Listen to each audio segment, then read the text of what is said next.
Oh ya, baik, terima kasih. Bismillahirrahmanirrahim. Assalamualaikum warahmatullahi wabarakatuh. Sobat-sobat ekspor semua, pada sore hari ini kita bertemu lagi di acara webinar dari umkmekspor.com. umkmekspor.com adalah wadah untuk para UMKM Indonesia untuk belajar mengenai ekspor.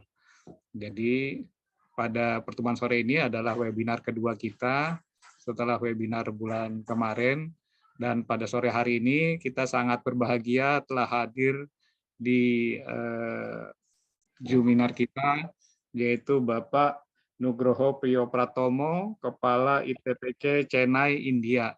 Selamat sore Pak Nugroho. Selamat sore Pak Roni dan rekan-rekan UMKM semua. Ya, terima kasih sekali lagi Pak Nugroho telah hadir di acara ini.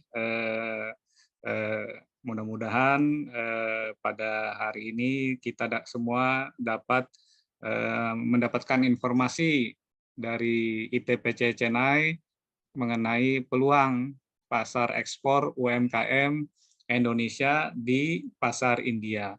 Kita tahu bahwa India merupakan salah satu negara besar, penduduknya itu nomor 2 terbesar di dunia, kemudian juga di GDP-nya termasuk 5 besar di dunia, dan juga merupakan salah satu negara yang penduduk muslimnya terbesar. Nah, mungkin dari kondisi-kondisi tersebut kita dapat memanfaatkan peluang-peluang yang saya yakin banyak bisa kita manfaatkan dari potensi pasar India yang nanti akan disampaikan oleh Bapak Nugroho Priyohutomo. Oke, untuk mempersingkat waktu, kami persilahkan kepada Bapak Nugroho Priyohutomo untuk menyampaikan informasi kepada kami semua sebagai UMKM ekspor Nusantara yang haus akan informasi, terutama informasi market ini, Pak. Demikian, silakan Pak Tio. Terima kasih. Baik, terima kasih Pak Roni. Assalamualaikum warahmatullahi wabarakatuh. Selamat sore waktu Indonesia. Kalau di India kita lebih mudah 1,5 jam, Pak, karena waktu di Indonesia dan India perbedaannya adalah India lebih mundur 1,5 jam. Baik, singkat waktu kami akan langsung ke paparan yang telah kami siapkan. Lina bisa di-share ya.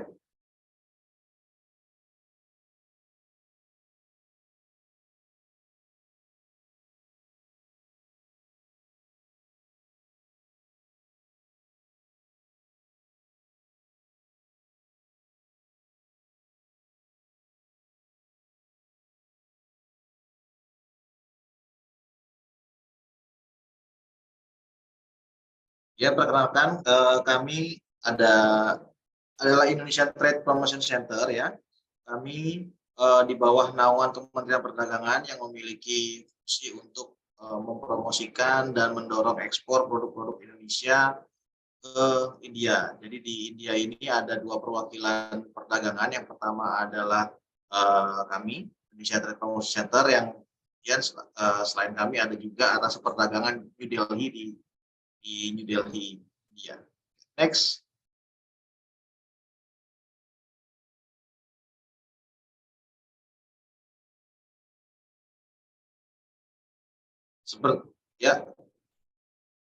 Seperti telah disampaikan oleh Pak Roni tadi, memang India merupakan pangsa pasar yang sangat besar dengan PDB di tahun 2021 itu cukup besar, 2.200-an US dollar, dan pertumbuhan ekonominya juga sangat luar biasa, 8,9% di tahun 2021. India ini wilayahnya sangat luas, dia terbagi menjadi 29 state dan 8 union territory, dan wilayahnya cukup besar. Sebagai gambaran, bila kita dari New Delhi mau ke Chennai, New Delhi adalah wilayah utara India, sedangkan Chennai adalah wilayah selatan India.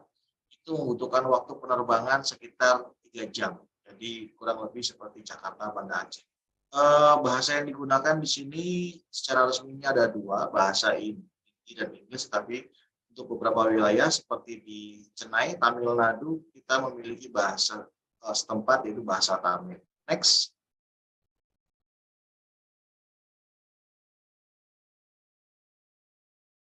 Indonesia dan India sudah memiliki hubungan dagang yang cukup lama dan hal itu dibuktikan dengan banyaknya pelaku usaha India yang juga sudah memiliki mitra atau partner dengan pelaku usaha di Indonesia. Dan hubungan kedua negara ini sangat baik, memberikan peluang yang cukup baik kepada Indonesia ya, karena banyaknya atau dekatnya budaya yang sangat mirip dengan kita dibandingkan dengan negara lain. Jadi kita sama-sama tahu bahwa India memiliki budaya yang cukup dekat dengan kita seperti Ramayana, kemudian Ramasita, Mahabharata. Nah, itu adalah hal-hal yang menjadikan salah satu peluang kita bisa melakukan pendekatan secara kehidupan budaya. Kemudian Indonesia sebagai salah satu mitra utama India dalam forum regional internasional, antara lain PBB, ASEAN, dan G20. Dan saat ini di India sedang berlangsung G20 yang sebelumnya ada di Indonesia. Saat ini presidensinya ada di India untuk G20, dan itu memudahkan atau buka peluang baru untuk kita semakin memperkenalkan produk-produk Indonesia ke India. Dan kedua negara ini, Indonesia dan India, adalah pasar yang sangat besar dalam ekonomi global. Sebagaimana kita ketahui bersama, saat ini Eropa, Amerika memasuki masa ekonomi yang kurang baik atau lebih dikenal sebagai resesi, sedangkan untuk Indonesia dan India itu justru mengalami pertumbuhan ekonomi yang stabil ya. Dan selanjutnya jumlah penduduk India yang saat ini 1,34 miliar atau bahkan mungkin sudah 1,4 miliar, itu di mana kelas menengahnya sekitar 20%-nya itu jumlahnya sama dengan penduduk Indonesia sekitar 200 juta, adalah sebuah pasar yang sangat baik yang berpeluang sekali bila kita garap khususnya untuk produk-produk konsumsi harian. Next. Kami Indonesian Trade Promotion Center Chennai itu berada di bawah Kementerian Perdagangan Republik Indonesia. Chennai sebagai tempat kedudukan kami itu memiliki strategis karena Chennai salah satu kota atau pusat bisnis dagang terbesar di India. Selain mungkin Bapak Ibu banyak mengenal Mumbai, Delhi, Hyderabad ya. Chennai ini adalah pusat bisnis dagang terbesar juga di India. Dan Chennai adalah salah satu kota yang cukup sering menyelenggarakan pameran-pameran dagang yang bersifat internasional, seperti untuk pameran furniture, pameran food process, kemudian pameran medikal, dan lain-lain. Seperti salah satu contoh kemarin di bulan November, itu ada pameran yang cukup besar juga di sini yang kita ikuti. Kemudian Chennai menjadi salah satu kota dengan pertumbuhan ekonomi yang sangat pesat perkembangannya di wilayah India Selatan. Dan hal itu dibuktikan ya banyak pelaku usaha yang di India Selatan yang banyak bermitra dengan Indonesia. Kemudian India juga memiliki kerjasama yaitu ASEAN India Preferential Tariff yang banyak memberikan manfaat dan peluang ekspor bagi Indonesia. Jadi saat ini ada preferential tarif antara ASEAN India yang memberikan kemudahan, yaitu adanya zero tarif untuk beberapa produk, dan itu sangat baik sekali bila kita bisa memanfaatkan peluang tersebut. Next.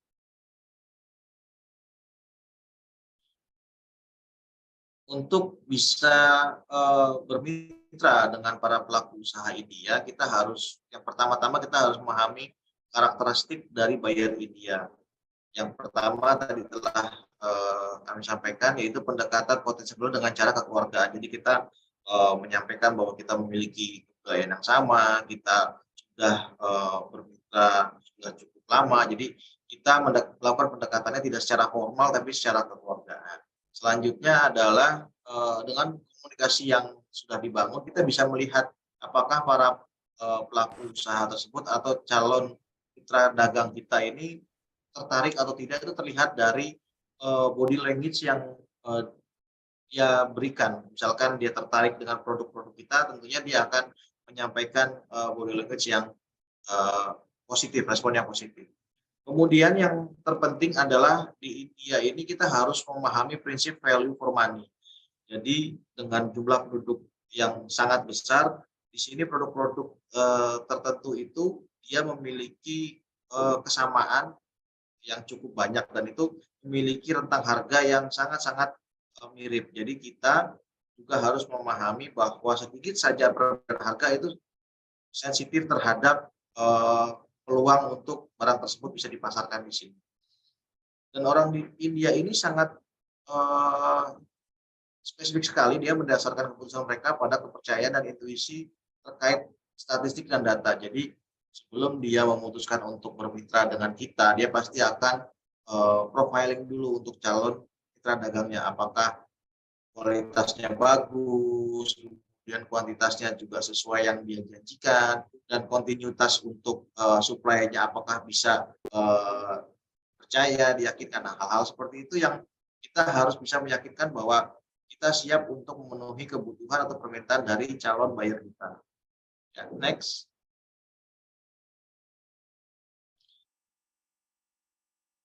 Beberapa strategi masuk ke pasar India. Yang pertama adalah mendapatkan mitra yang tepat. Kami selaku perwakilan pemerintah khususnya berkaitan dengan promosi dan perdagangan, kami sangat terbuka dan membantu Bapak Ibu semua bila memiliki kontrak dagang atau memiliki kontak-kontak dagang dari pelaku India, silakan sampaikan ke kami untuk kami validasi. Kenapa harus kami validasi? Tentunya kami tidak berharap ada hal-hal buruk atau hal-hal yang tidak diinginkan yang terjadi di kemudian hari akibat dari kontak dagang yang berhubungan dengan Bapak Ibu semua.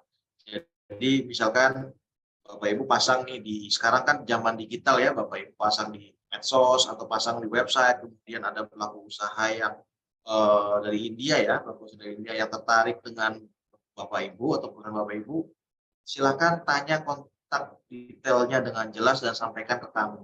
Nanti kami akan bantu untuk verifikasi mitra tersebut karena adalah suatu keharusan dari perusahaan tersebut untuk bisa memberikan data-data yang jelas. Kalau memang dia niatnya adalah niat yang berdagang yang baik, dia pasti akan dengan senang hati memberikan detail perusahaannya kepada Bapak Ibu semua. Tapi kalau dari awal mereka sudah kira-kira menunjukkan etiket yang kurang baik, mungkin bisa dipertimbangkan kembali untuk meneruskan mitra dagangnya. Kemudian memasuki pasar India ini adalah suatu pasar yang sifatnya adalah jangka panjang, long term. Tidak bisa kita hanya mengandalkan short term atau berpikir dapat menghasilkan uang dengan cepat. Karena orang India ini pasarnya adalah dia berbasis kepercayaan.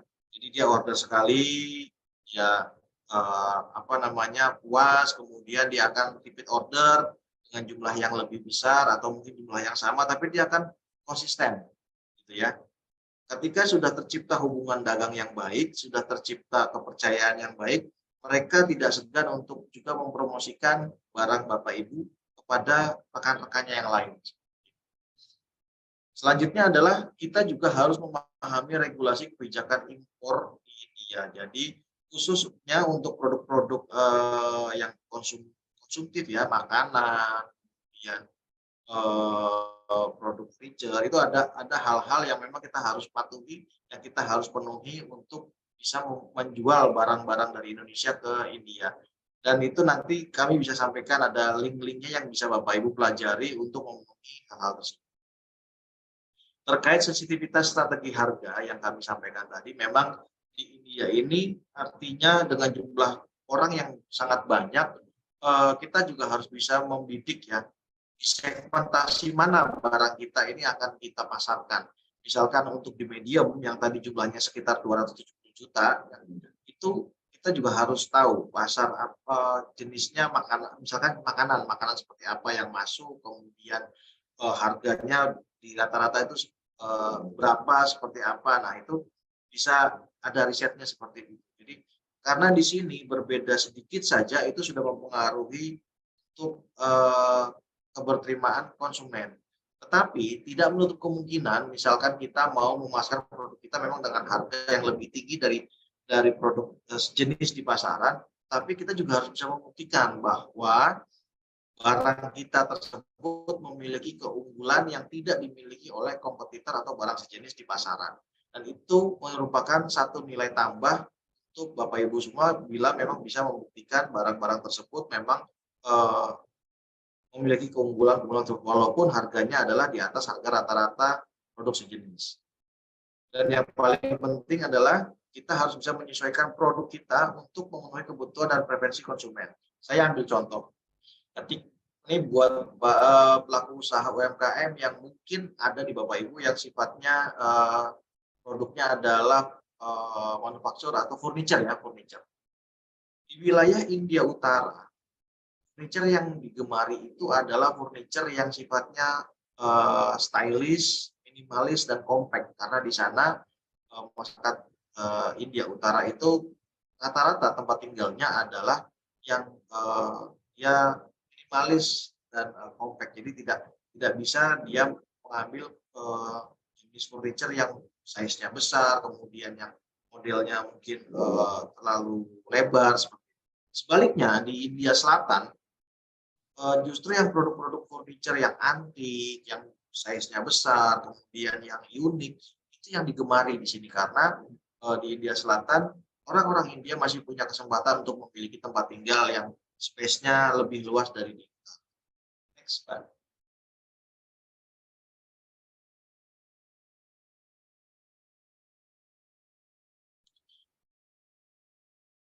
Ini adalah sumber informasi peraturan perdagangan di India yang tadi saya sampaikan. Ini bisa nanti dicek masing-masing. Ada peraturan perdagangan luar negeri dari DGFT-nya, Indianya, kemudian ada FSSAI. Jadi ini adalah salah satu badan regulasi seperti kalau di Indonesia adalah badan POM-nya. Ini yang memiliki aturan terkait dengan keamanan pangan, ya. Kemudian untuk standarisasi ini ada BIS, Bureau of Indian Standard. Ini juga kita harus memenuhi untuk produk-produk tertentu yang dikirim ke sini harus memenuhi standar ini. Kemudian khusus untuk rempah-rempah, pasar di India sangat besar, tapi kita juga harus memperhatikan kriteria-kriteria atau persyaratan yang ditetapkan. Nah, ini semua dijelaskan secara detail di Spices Board of India. Jadi khusus mengatur tentang aturan-aturan yang harus dipenuhi bila kita ingin mengekspor rempah-rempah ke. Selanjutnya adalah terkait dengan peraturan dan standarisasi terkait kesehatan. Ini juga ada di Kementerian Kesehatannya, bisa dicek. Dan di sini juga ada peraturan perlindungan konsumen India yang mengatur bagaimana sebuah produk itu harus memenuhi ketentuan baru bisa dijual di sini. Next, Mbak. Khusus untuk produk makanan di India, ini ada tantangan ya, challenge yang harus Bapak Ibu ketahui bahwa pasar produk makanan olahan ini akan terus berkembang ya, seiring dengan pertumbuhan penduduk yang semakin bertambah, tapi memang margin yang diambil itu tidak bisa besar karena dia sifatnya adalah kontinuitas. Jadi di sini memang sebagai contoh untuk kopi saja, kopi atau masyarakat India menyebutnya dengan chai, itu di sini dengan 10 atau 15 rupiah mereka sudah bisa menikmati chai.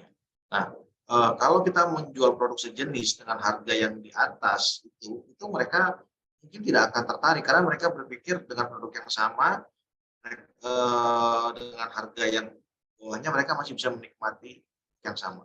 Kemudian saat ini dia adalah salah satu produsen makanan olahan terbesar di dunia. Sehingga produk-produk kita itu harus juga memiliki kualitas yang lebih baik dengan harga yang bersaing. Dan sebagai produsen makanan olahan, India itu juga membutuhkan bahan baku dan bahan penolong untuk meningkatkan produksi makanan olahan yang saat ini mereka punya. Jadi selain produk jadinya, mereka juga membutuhkan bahan baku dan bahan penolong yang bisa kita jual dari Indonesia ke.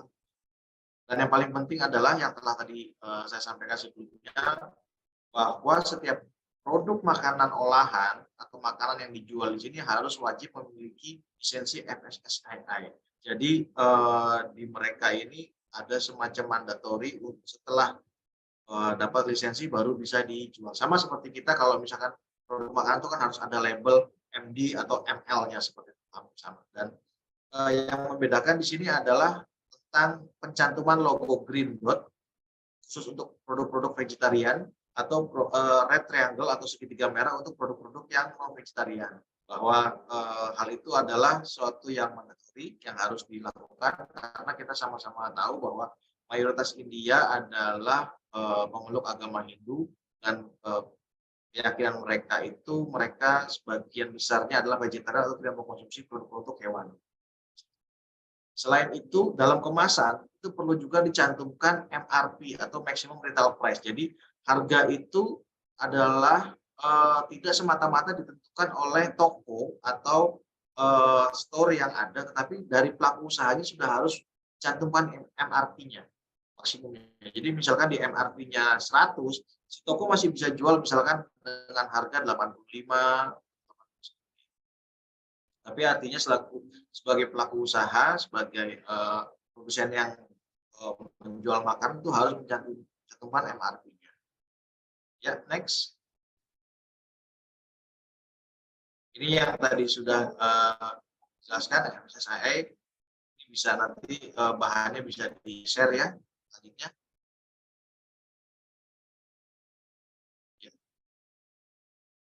Ya, ini untuk yang makanan itu yang tadi saya jelaskan antara penandaan green dot dan red triangle ini wajib cantumkan di produk makan karena ini berkaitan dengan bahan kandungan seperti itu. Dan khusus untuk makanan ini banyak informasi yang mandatori atau wajib dicantumkan di kemasannya seperti misalkan kalau produk tersebut impor siapa pengimpornya, kemudian FSS logonya dengan lisensi importirnya, kemudian manufaktur dibuat oleh siapa. Jadi kalau misalkan dibuat oleh produsen di Indonesia maka juga harus dicantumkan. Kemudian expired date sama seperti kita, nama produk, terus kemudian mereknya apa, daftar kandungannya. Nah, sebenarnya hampir sama dengan kita, hanya membedakan adalah kalau dia memiliki kandungan berbahan hewani maka dia tidak bisa mencantumkan logo green dot, tapi harus red triangle. Tapi kalau memang bisa terverifikasi sebagai produk yang sama sekali bebas dari unsur hewani, maka dia bisa mencantumkan logo green. Ya, next.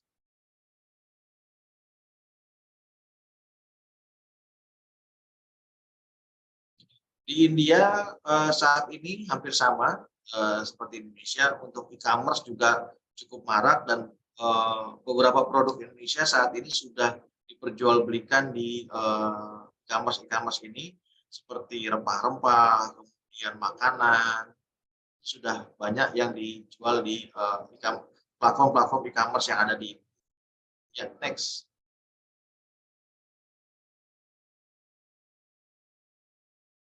Berikut adalah produk-produk yang cukup digemari ya. Mungkin sebelumnya. Ya. Ya. Jadi ada beberapa produk-produk unggulan yang memang sangat digemari di India. Nomor satunya adalah rempah-rempah karena kita sama-sama tahu makanan India itu kaya dengan rasa rempahnya dan mereka membutuhkan rempah yang sangat banyak karena jumlah penduduknya juga cukup besar. Dan kemudian adalah furniture. Tadi telah saya sampaikan, furniture memiliki potensi yang sangat bagus di sini. Kemudian ada biji coklat, ya, coklat ini kakao. Selanjutnya adalah kopi dan teh. Ya, next.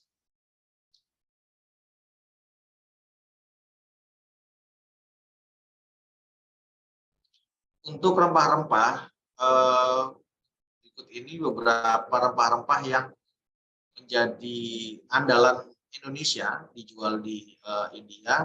Yang pertama adalah cengkeh lalpari. Jadi cengkeh lalpari ini adalah cengkeh yang spesifik ini biasanya datang dari wilayah Indonesia Timur, dari Sulawesi atau dari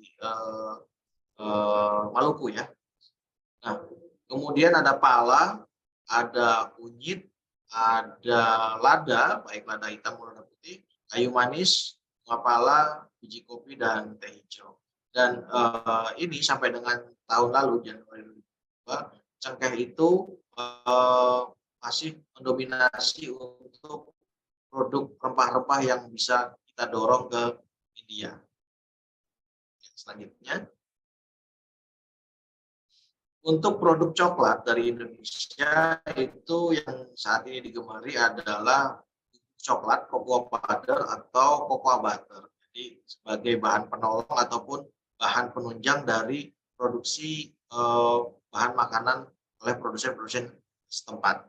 Jadi memang mereka membutuhkan bahan baku dan bahan penolong yang cukup besar, dan ini peluang bagi Bapak Ibu yang memiliki produk cocoa powder atau cocoa butter untuk dikirim ke India.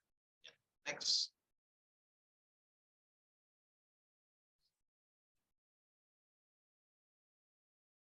Ini adalah beberapa pertanian yang sudah dijual secara online di India. Itu ada bubuk coklatnya, kemudian ada Kara, perusahaannya ada di Riau ya, dia dijual di Amazon India. Kemudian ada coconut oil, kemudian ada produk kelapa ya, baik yang fresh coconut maupun sampai dengan yang fresh organik dan kopranya, tapi tentunya sudah yang harus bersertifikat. Ini sudah cukup lama masuk ke pasar India melalui platform e-commerce. Next. Ya, ini juga sama, untuk rempah-rempah juga banyak dijual di e-commerce di India. Next. Untuk furniture seperti telah kami sampaikan, ini di hadapan Bapak Ibu semua, ini ada salah satu contoh furniture yang sangat digemari di wilayah India Selatan. Ini besar-besar ya furniturnya, dengan konsep yang klasik. Ini biasanya datang dari Bali atau Jepara pada umumnya.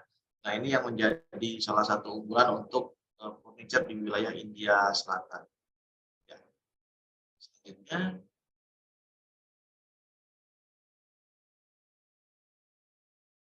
saat ini yang tercatat di kita itu sebetulnya sudah lebih dari 10 ya. Ini adalah pengembangan dari yang sudah ada. Jadi kita memiliki eksklusif showroom, jadi imported furniture yang sudah cukup lama. Mereka melakukan mendatangkan barang, berdagang dari Indonesia, mendatangkan barang-barangnya ke India, khususnya di India Selatan. Mereka secara konsisten setiap bulannya mengimpor produk furniture, dan mereka memiliki showroom yang betul-betul eksklusif, jadi hanya menjual produk-produk furniture yang diimpor dari Indonesia kemudian untuk dipasarkan di sini. Jadi ada di Chennai, di Madurai, kemudian di Bangalore, di Coimbatore, dan di Koro. Mereka memang secara serius memasarkan produk-produk furniture di India. Ya,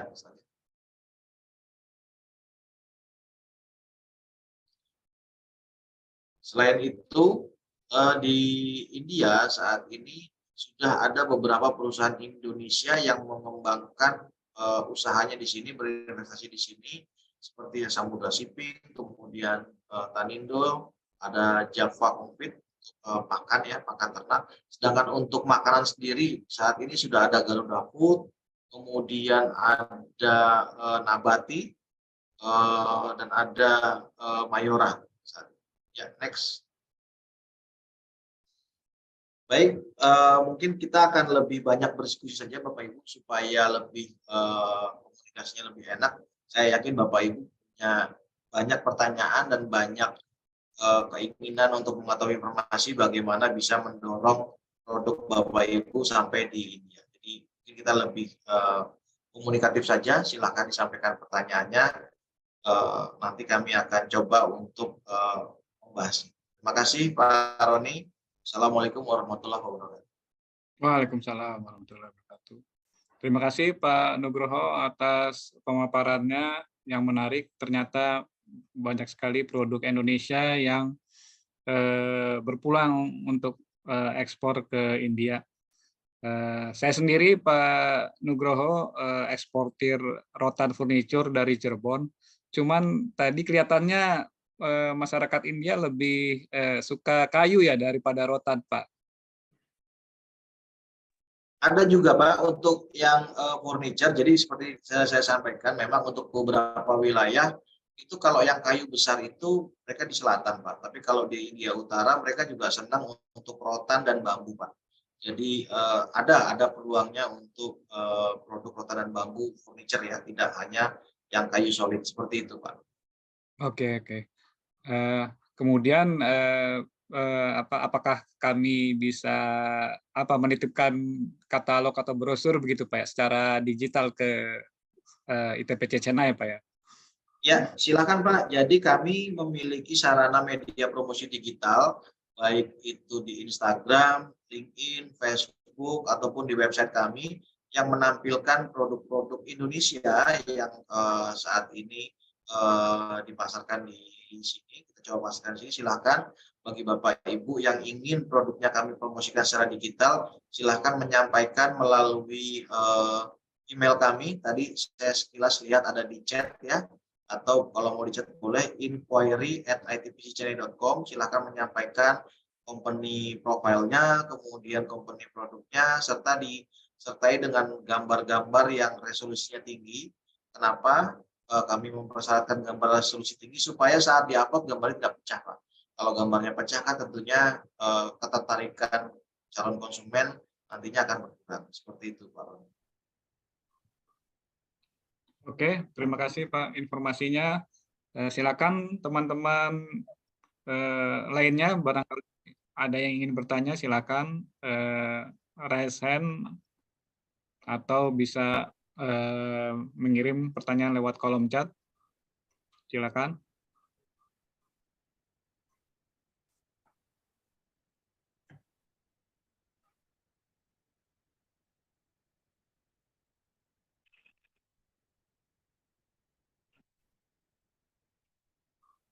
Selain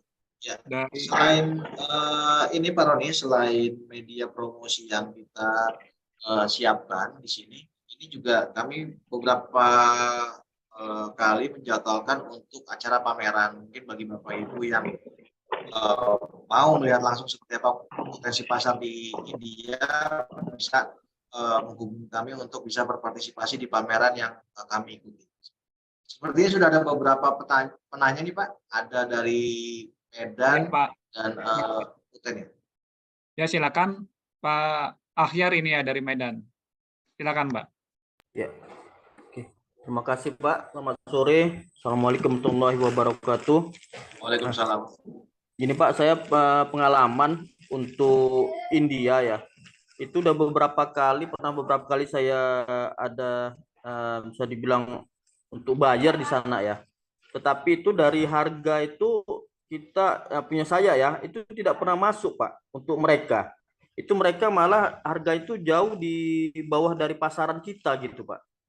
Itu pengalaman saya. Jadi bisa dibilang ada pun sampai sekarang ya calon buyer tuh istilahnya menanya gitu, mengapa saya sekarang saya acukan itu Pak, karena udah pengalaman itu harga tuh tidak pernah masuk sama mereka, itu terlalu jauh gitu Pak. Itu apakah memang gimana Pak ya dengan kondisi di sana gitu Pak? Produknya apa Pak ya? Kemarin rempah juga Pak, rempah jahe merah gitu Pak. Jadi memang dari harga kita di sini jauh, harga saya di Medan gitu ya, Sumatera Utara, sangat jauh kali dengan harga yang mereka minta gitu Pak. Mungkin ada solusinya Pak. Sama ini juga kopi juga pernah saya pengalaman, kopi juga seperti itu. Mereka permintaannya juga kalau saya bilang tidak masuk di kita di pasar Indonesia gitu permintaan mereka. Kita ada solusinya Pak. Terima kasih Pak.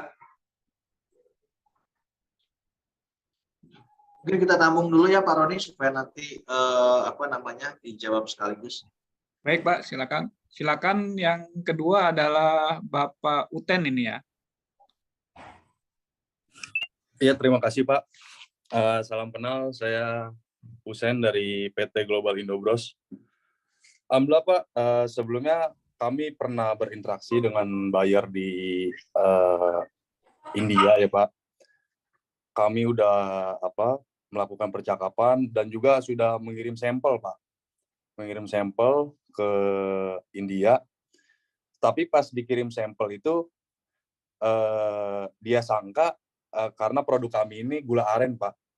Dia sangka itu adalah gula kelapa. Jadi ketika sudah ada kontrak dan lain sebagainya, ada miskomunikasi di antara kita berdua. Jadi akhirnya dibatalkan, Pak. Nah, kalau misalnya pertanyaan saya di sini, kalau untuk di India sendiri, lebih populer gula kelapa atau gula aren, Pak?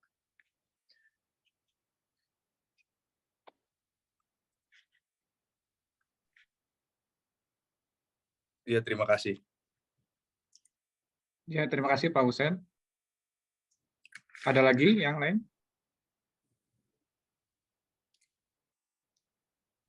Halo Pak, selamat sore. Ya, silakan Pak. Apa, IQ ya? Ya, nama saya IQ Pak dari Surabaya. Saya kebetulan bidang usaha saya di rumput laut Grasilaria Pak. Sekarang saya lagi berusaha mengembangkan pasar untuk bisa ekspor keluar Indonesia. Tadi ada dua teman-teman sebelumnya menanyakan perihal bagaimana kontrak dengan mereka. Mungkin pertanyaan saya sebelum itu, gimana bisa dapat kontaknya buyer-buyer di sana, Pak? Nanti mungkin dari teman-teman ITPC atau para pelaku usaha yang lain bisa bantu saya. Gitu aja. Terima kasih, Pak. Ya, terima kasih Pak IQ.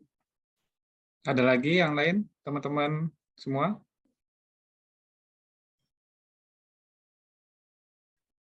Mungkin saya jawab dulu Pak Roni yang 3 ini. Dulu Pak, ya. Buat teman-teman yang lain ya.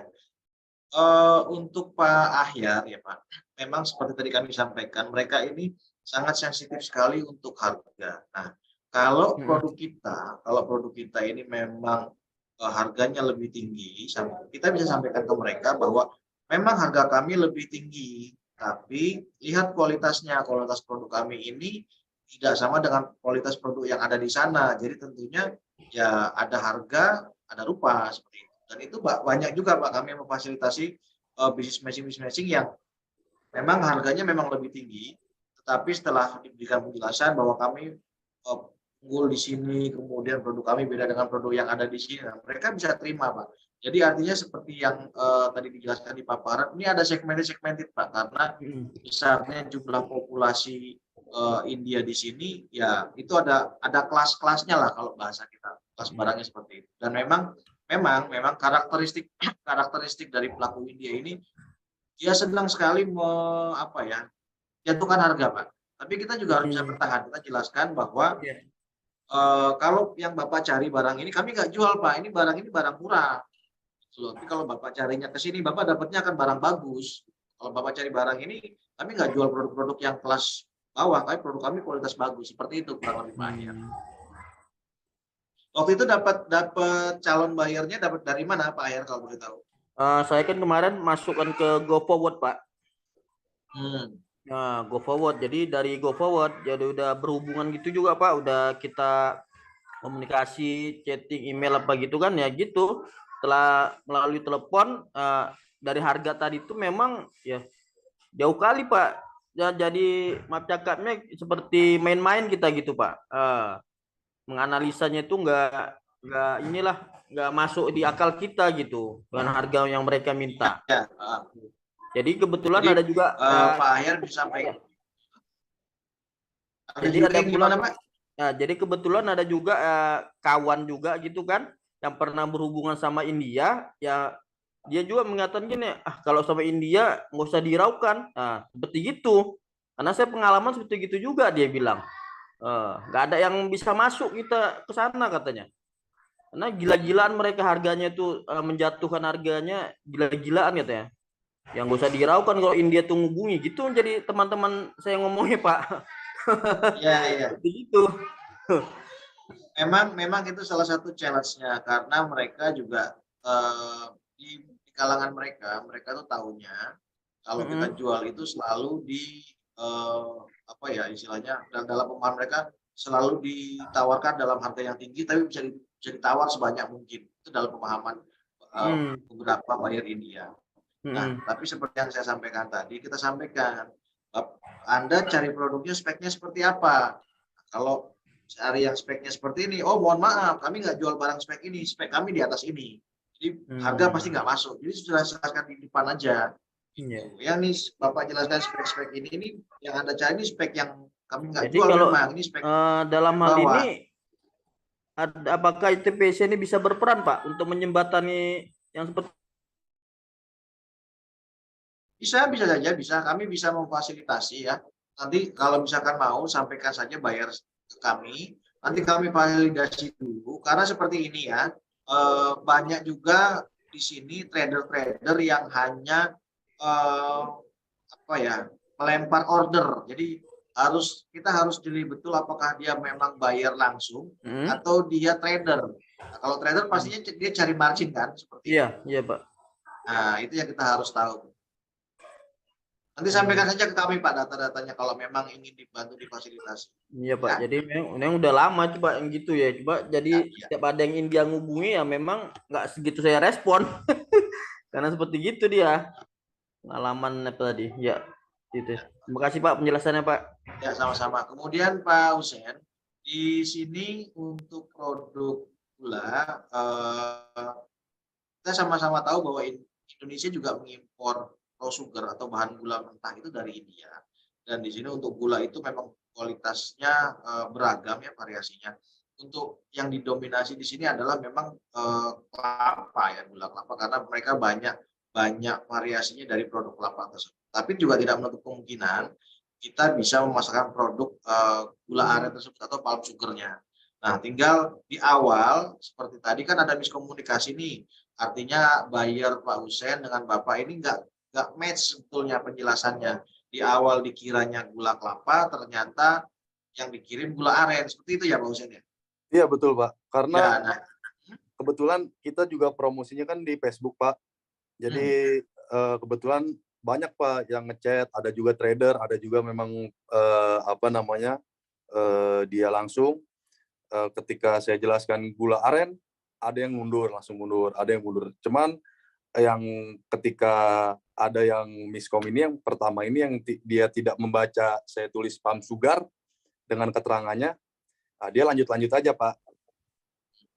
Ya itu harus memang kita harus jelaskan betul ya, ini tidak hanya ke buyer India tapi ke semua. Kita harus bisa mengkonfirm bahwa produk yang kita jual itu speknya ini. Anda confirm dulu nggak nih dengan produk yang spek yang kami tawarkan? Kalau confirm baru kita bicara selanjutnya. Jadi kita harus meyakinkan bahwa ini loh spek barang kami itu seperti ini. Jadi supaya tidak ada kesalahpahaman di selanjutnya seperti ini. Dan kemudian juga untuk produk para pelaku usaha di India ini kita juga harus jeli ya, karena tadi seperti saya sampaikan di sini banyak juga yang memang trader yang mencari peluang margin ketika sudah dapat nanti dia akan oper lagi.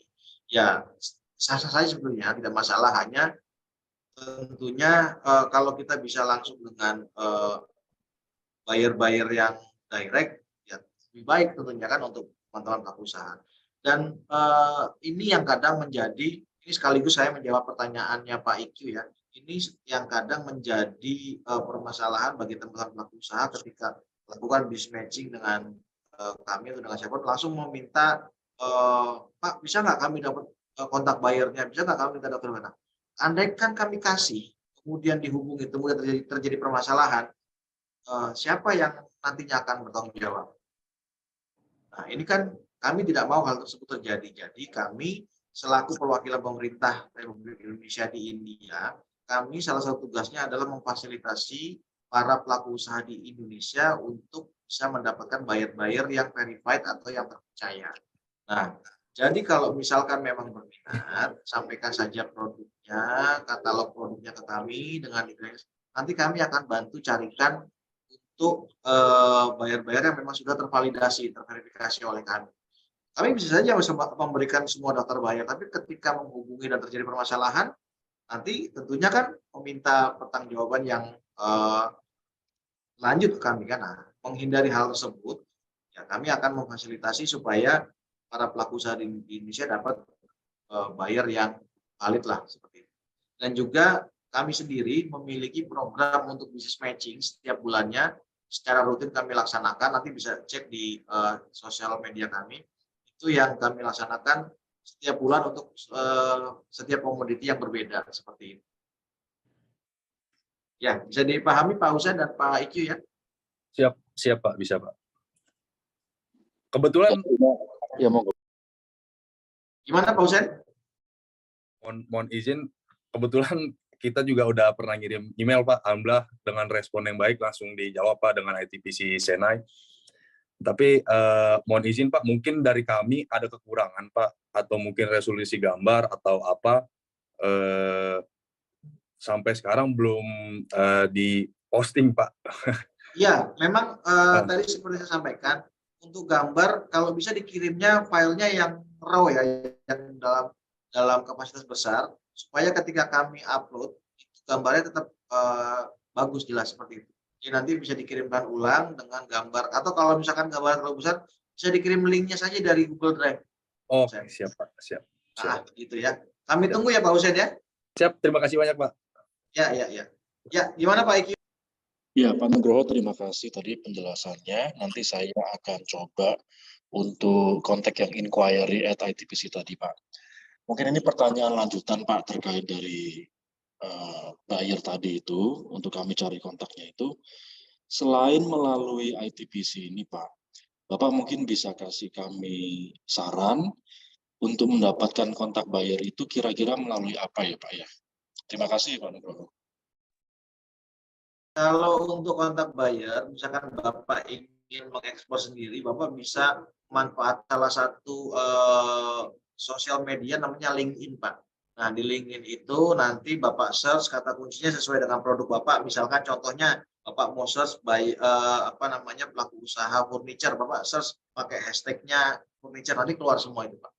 Tapi kembali lagi, kalau misalkan Bapak mendapatkan buyer atau mendapatkan kontak dari pelaku usaha di India, mungkin lebih baik disampaikan ke kami supaya kami bisa membantu validasi dari pelaku usaha yang Bapak temui, gitu ya, dengan memberikan data-data yang lengkap seperti registrasi perusahaan, kemudian data nomor kalau di kita istilahnya NPWP lah Mas.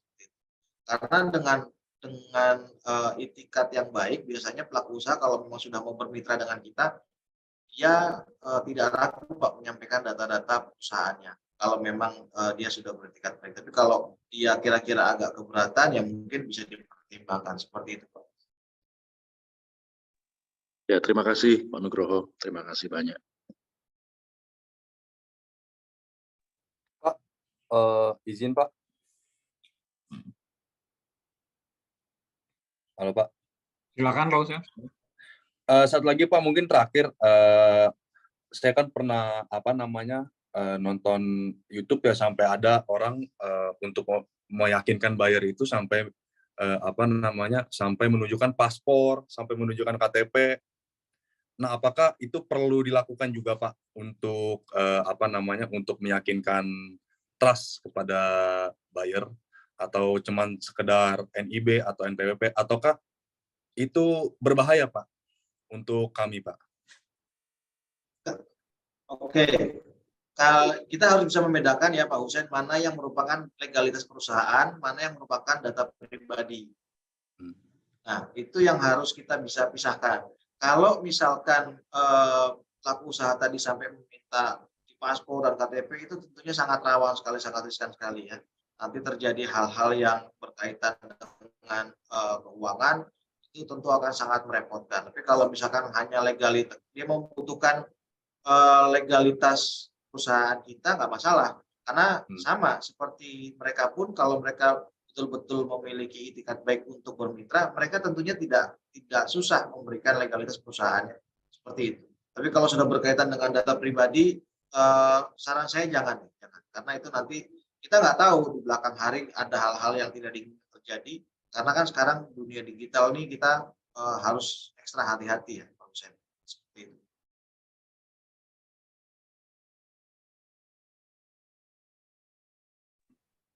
Terima kasih, Pak.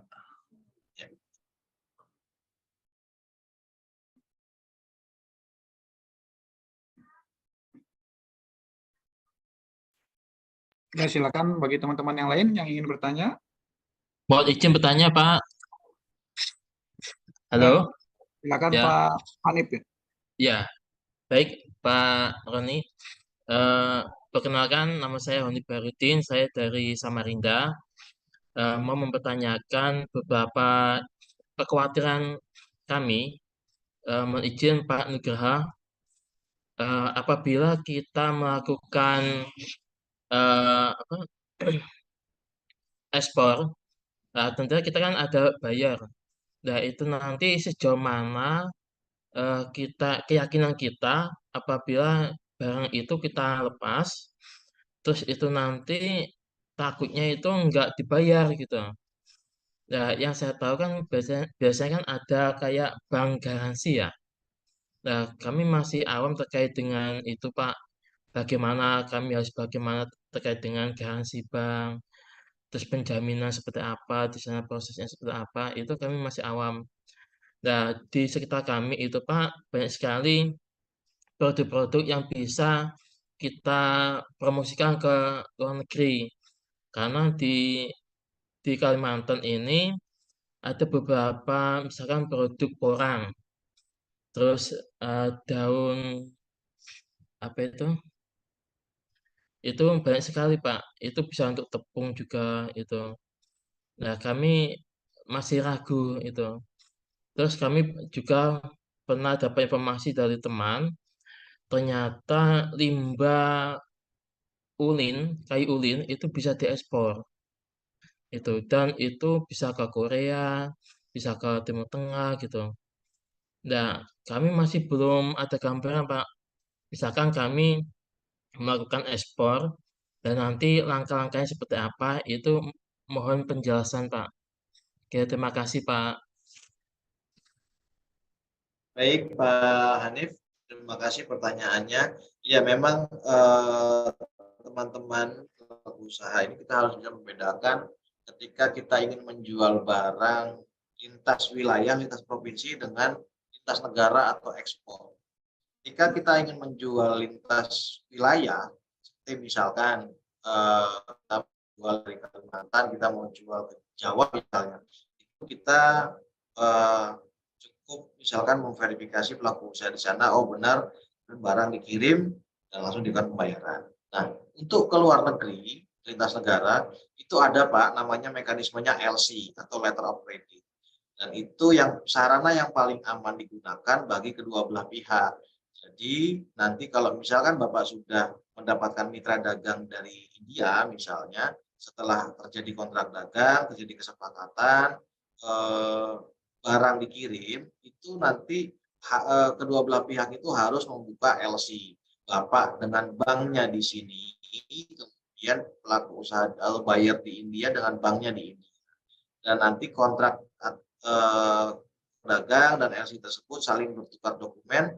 Jadi ketika Bapak pengiriman barang tiba di India, itu sudah ada jaminan bahwa barang tersebut pasti dibayarkan dan tidak meleset.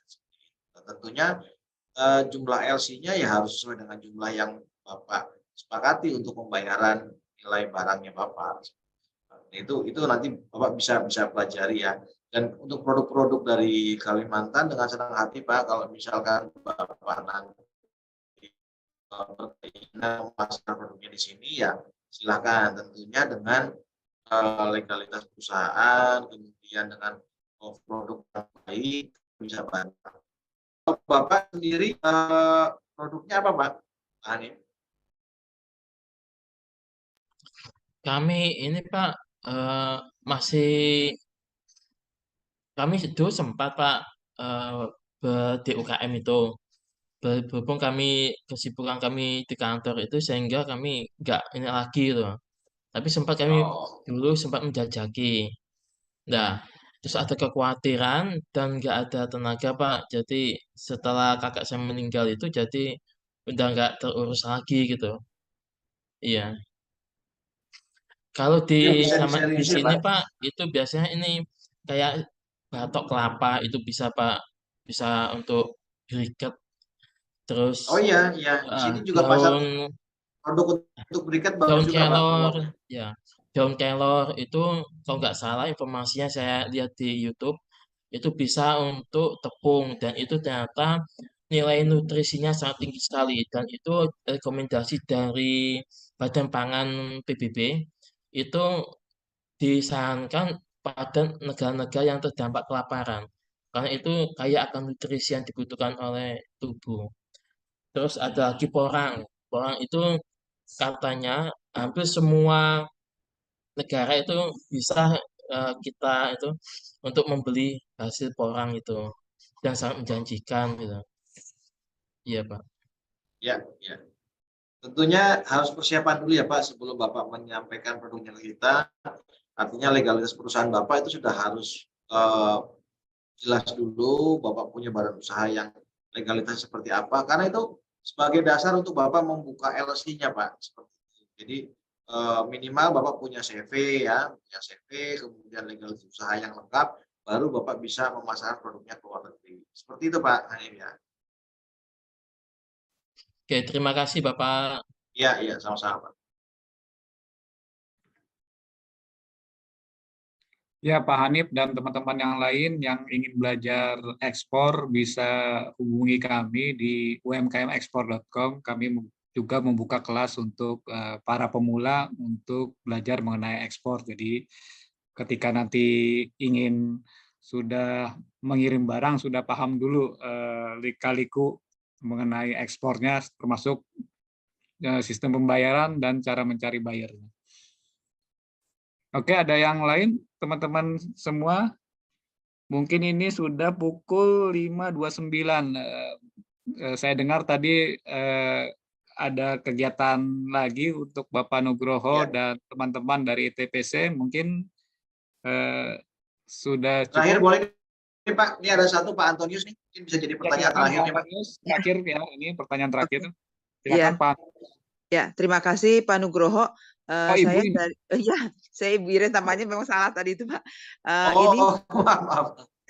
punten, saya tuh kita punya pabrik ini Pak, pabrik tepung untuk Talas Belitung. Untuk Talas Belitung sudah produksi. Apakah ini kan gluten free Pak? Dan ini kan salah satu tepung yang termasuk yang paling bagus, yang paling banyak mineral, kaya mineral, vitamin dan sebagainya itu, dan gluten free, indeks glikemiknya rendah. Apakah juga di India juga banyak dibutuhkan, Pak?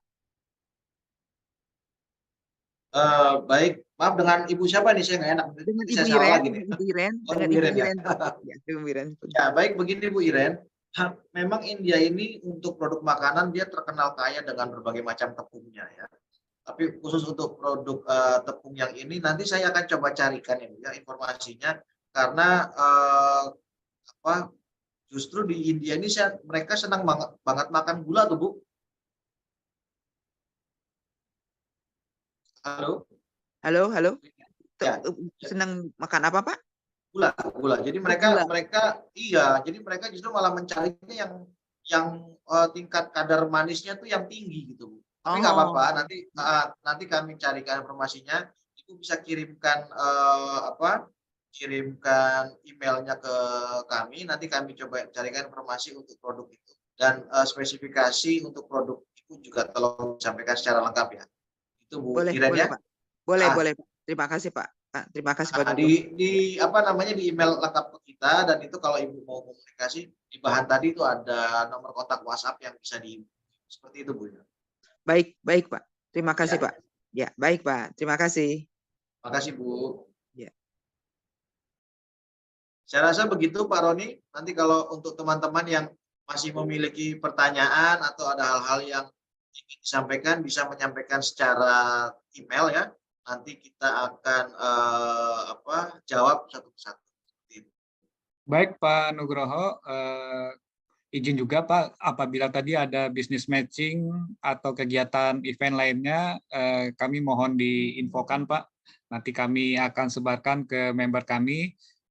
Juga bagi teman-teman yang belum tergabung dalam Telegram Group, silakan masuk ke Telegram Group untuk mendapatkan informasi mengenai webinar-webinar lainnya seperti ini. Karena besok kita ada juga webinar dengan ITPC Barcelona Spanyol. Hanya saja linknya masih menunggu informasi dari ITPC Barcelona. Itu pukul 3 sore besok hari ya teman-teman. Jadi silakan gabung dulu di grup Telegram kami di chat itu ada sudah. Silakan gabung. Nanti informasi mengenai webinar-webinar seperti ini akan kami informasikan melalui Telegram Group. Demikian kami ucapkan terima kasih kepada Pak Nugroho Priyotomo dan teman-teman dari ITPC Chennai. Terima kasih sekali atas informasinya, Pak. Sangat bermanfaat bagi kami. Mudah-mudahan akan meningkatkan ekspor Indonesia ke India, Pak. Jadi mulai besok nanti akan banyak email masuk ke ITPC India untuk dibantu mencarikan buyer, Pak. Kemudian terima kasih juga kepada teman-teman semua atas kehadirannya. Mudah-mudahan sukses dan sehat selalu buat teman-teman semua. Kita bersama-sama berusaha untuk meningkatkan ekspor Indonesia ke luar negeri. Demikian pertemuan webinar sore hari ini. Alhamdulillah sudah selesai. Kita ucapkan alhamdulillah dan kita tutup. Sampai jumpa besok hari jam 3 sore kita ada webinar dengan ITPC Barcelona. Link akan kami infokan di Telegram Group. Demikian, terima kasih. Sampai jumpa esok hari. Oke, terima kasih Pak Roni, terima kasih Pak Nugroho. Terima kasih, Pak. Terima kasih. Pamit Bapak Ibu semua. Semangat ekspornya. Ya, Pak. Ya, Terima kasih, Pak. Pak. Ya, Pak.